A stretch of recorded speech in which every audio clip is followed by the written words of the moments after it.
There really is no program, but the program will be just one short 3-minute video, and I want all of you here, and you know who you are, who have been very significant in sharing Tukawa. After this short video, I will just, call out a few people and a few others to speak about their experience in Kawa. But don't be long, because we have to eat. So, listen to each other. If what has been said is said already, you have to think of the next idea.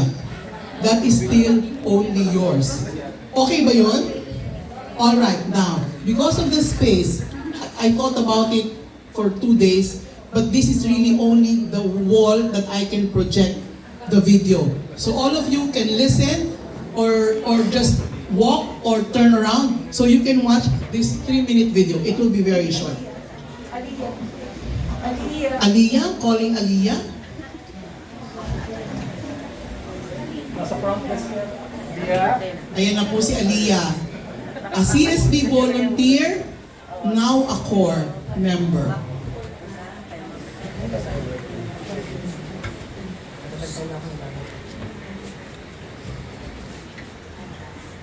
Okay, habang nagsiset up pa si Aliyah, bakit naman hindi ako mag-start na?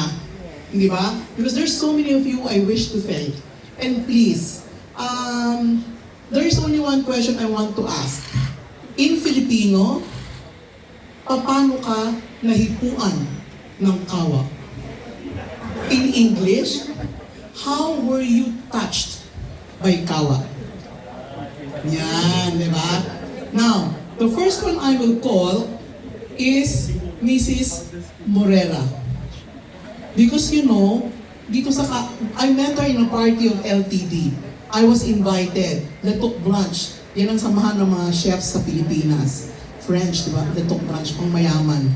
So anyway, na-meet ko doon, mayaman din. Char.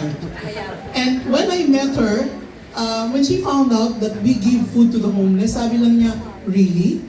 You give food to the homeless? I said, yes ma'am. And after that, trucks and trucks of food came to the door of MFC at the College of St. Benigno. So Mrs. Morera, how were you touched by Kawa?